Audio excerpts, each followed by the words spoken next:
সকলে মিলে বেরিয়ে পড়লাম রামতলার ঠাকুর দেখতে। আমাদেরই এলাকায় একটি রাম মন্দির আছে, সেখানেই বেরিয়ে পড়লাম সকলে মিলে। মামা মামি ভাই, বাপি মা, আমার ভাই, হাজবেন্ড, ছেলে, সকলে মিলে আর একটা মাসিমণি, সকলে মিলে আমাদের এলাকাতেই রাম মন্দিরে এই রাম ঠাকুর দেখার জন্য বেরিয়ে পড়লাম সকলে মিলে। ভীষণ ভালো লাগে এরকম যখন সকলে এক জায়গায় জড়ো হয়, সকলে মিলে বেরিয়ে এক জায়গায় জড়ো হলে তবেই বেরোনো হয়। আর সত্যি বলতে কি, আমি আমার হাজব্যান্ড আমার ছেলে হয়তো টুকটাক এদিক ওদিক করি, কিন্তু সচরাচর মা বাপিকে নিয়ে হট করে ওরা বেরোতে চায় না।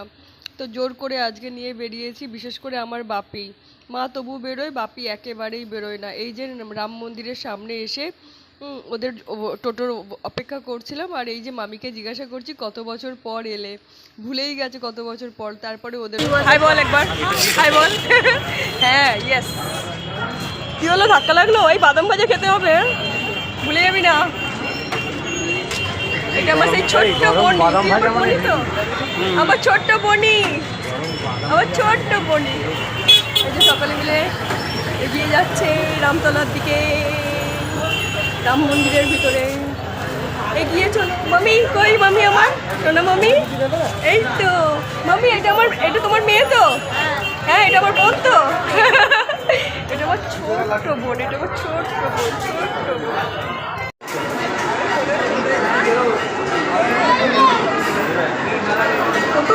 এই যে চলে তো এলাম সকলে মিলে রামতলায়, কিন্তু রাম মন্দিরের ভিতরে প্রবেশ করে হয়ে গেল গন্ডগোল। বিশাল ভিড় আর কি বিশাল গরম। মামা ভাই হাজবেন্ড ছেলে সকলেই বিরক্ত হয়ে পড়ছিল। যা হয়, ছেলেরা যেটা হয় একটু বিরক্ত হয়। আমিও ভীষণভাবে ঘেমে যাচ্ছিলাম, ভীষণ কষ্ট হচ্ছিল। তবুও আমার তো জানো, আমি ভিডিও করার জন্য তো অবশ্যই সব কষ্টকে অতিক্রম করে অবশ্যই সেই জায়গায় কাটিয়ে আসবো। আমি এরকমই, আমার যেটা উদ্দেশ্য থাকে সেটা আমি কমপ্লিট করবই করব। তো তার ফলে আমি সবাইকে নিয়ে একটু মাতিয়ে রাখছিলাম আর কি, এটা ওটা বলে মাতিয়ে রাখছিলাম। এই যে ভাইকে ক্যামেরার সামনে নিয়ে আসছিলাম, ক্যাপচার করছিলাম। আর তারপরে পেয়েছিলাম ছোট ভাইকে, এটা আমার মামার ছোট ছেলে। আর একে নিয়েই তো হচ্ছিল আমাদের একটু মজা ঠাট্টা। আমি বলছি, তুই আমার বোন হয়ে এলি না কেন? আমার বোন হয়ে এলে তোকে আমি এইখানে মেলাতে, এইখানে রামতলার মন্দিরে কত সাজের জিনিস বসেছে, তুই যদি বোন হয়ে আসতিস তাহলে আমি তোকে কত কিছু সাজের জিনিস কিনে দিতাম। আর ব্যাস, আমার ভাইও আমার সঙ্গ দিচ্ছে, বলছে হ্যাঁ শুধু দিদি নয়, আমিও তোকে কিনে দিতাম কত কিছু। আসলে আমার মামার দুটো ছেলে আর আমরা দু ভাই বোন, তাই আমার কোনো বোন বা দিদি নেই। তাই আমি ওকে বারবার বলি, তুই আমার বোন হয়ে এলে কত ভালো হতো, আমার তো সবগুলোই ভাই। হ্যাঁ, এই বলে ওকে একটু মজা করছিলাম ওকে নিয়ে। আর ও বলছে ঠিক আছে দিদি, পরের জন্মে আমি তোর বোন হয়ে আসবো। ও হার মানেনি, ও আমাকে বলে গেল। এই যে হাজব্যান্ড বিরক্ত হচ্ছে সকলে মিলে। আর তারপর পেয়েছি আমার বাপিকে। বাপিকে জিজ্ঞাসা করছি, বাপি কত বছর পর এসছো এখানে? বলছে 15 বছর পর এলাম রাম মন্দিরে। আগে সেই চালার মতন চাপানো ছিল, সেই রকম দেখে গেছে। এবারে পুরো একটু অনেক অনেক চেঞ্জ হয়ে গেছে রাম মন্দির। এসে দেখছে আর বলছে হ্যাঁ আমি 15 বছর পর এসেছিলাম, তখন এরকম এরকম দেখেছিলাম, এখন এরকম হয়ে গেছে। এই বলে একটু জিজ্ঞাসা করছি। আর যা হয় আমি বলছি, তুমি যদি না বাইরে বেরো আমাদের সঙ্গে না বেরোলে এরকমই হবে, তুমি নতুনত্বই জিনিস দেখবে। দাও না চলো।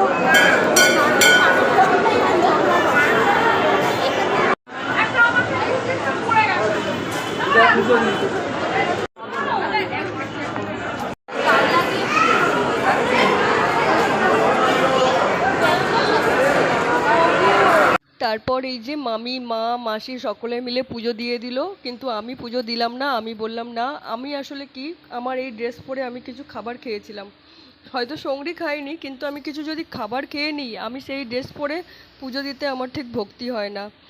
মা জোর করছিল দিয়ে দে, কিছু হবে না, নিরামিষ মানে জিনিস, তুই তো যেটা সঙ্গী খাস নিস তো দিতেই পারিস। তো আমার মন থেকে যেটা না চাই সেটা আমি করি না, তাই আমি বললাম আমারটা ডিউ থাক, তোমরা দাও, আমি পরে এসে পুজো দেবো বলে এই বলে এই চারিদিকে এই যে ক্যামেরা নিয়ে ঘুরছিলাম। বড় ভাই ফোন করেছে মামি, হঠাৎ করে আমার কানে দিয়ে বলছে এই যে দিদির সঙ্গে কথা বল বলে। আর তারপরে চলে এলাম, আমার মামনি চলে এলো কোথায়, সাজের দোকানে। আর পারলো না থাকতে, নিজেরও কিনলো আর সবাইয়েরই কিনলো। আর আমার তো একটাই কাজ ছিল, ভিডিও করা। আমি তো সমানে ওরা যেখানে যাচ্ছে যা করছে সেগুলোকে ক্যাপচার করছি। আমি জানি এইগুলো না ক্যাপচার করলে আমার ভিডিও আসবে না, একই রকম ভিডিও তো আমি করি না, সব কিছুটা নিয়েই আমার ভিডিওতে থাকে। আমি যা করি, যেখানে যাই, যেটা করি সেটাকেই আমি পুরোপুরিভাবে আমার ভিডিওতে তোলার চেষ্টা করি, তবেই তো ভালো লাগবে। একই রকম জিনিস দেখালে কি ভিডিওতে ভালো লাগে? তাই আসলে আমার মামুনি কী করছে সেটা চলে গেছি সেখানেই। আমি বলছি কী কী কিনছো বলে দেখাচ্ছি, আমি বলছি দেখাও আমাকে কী কী কিনলে, আর আমার জন্য কী কী কিনলে সেগুলো দেখাও। এই যে দেখো চারিদিকে কত দোকান, এত দোকান মানে কি বলবো। আর জায়গাটা একটু শর্ট, তো তার জন্য একটু প্রবলেমও হচ্ছিলো, আর সানডে ছিল তো সেই কারণে লোক সংখ্যা একটু বেশিই ছিল। এইটা কিন্তু অন্য দিন হলে এতটা ভিড় হয় না, অনেক খালি থাকে। তারপরে এই যে এক জায়গা থেকে এসে আবার এক জায়গায়, মানে এদের মাসিমণিকে বলছি কী গো কী কিনলে, তো যেটা হয় আর কি, একটা জায়গায় গিয়ে সবাই সবাইকে এটা ওটা কেনার কথা মানে জিজ্ঞাসা করছে, বলছে, আর তাই সেইগুলোই চলছিল মেলার মধ্যে। আর আমি ক্যামেরা করছি আর ঘেমে যাচ্ছি, কষ্ট হচ্ছে, আর মাকে বলছি তাড়াতাড়ি নাও তাড়াতাড়ি নাও।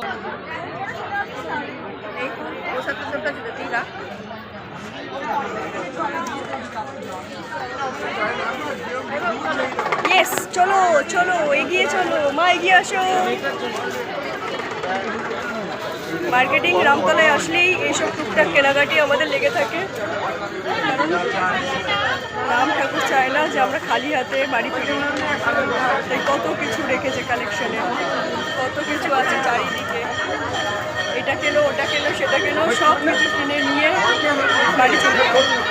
এই দেখো, এই যে রামতলায় এলে যেটা কিনবো, কভার বাদাম ফেমাস রামতলার, এটা আমি কিনবই। তারপর কিনে কাটে নিয়ে সবাই মিলে চলে এলাম রেস্টুরেন্টে, এসে কিছু খাওয়া দাওয়া করব বলে সকলে মিলে চলে এলাম।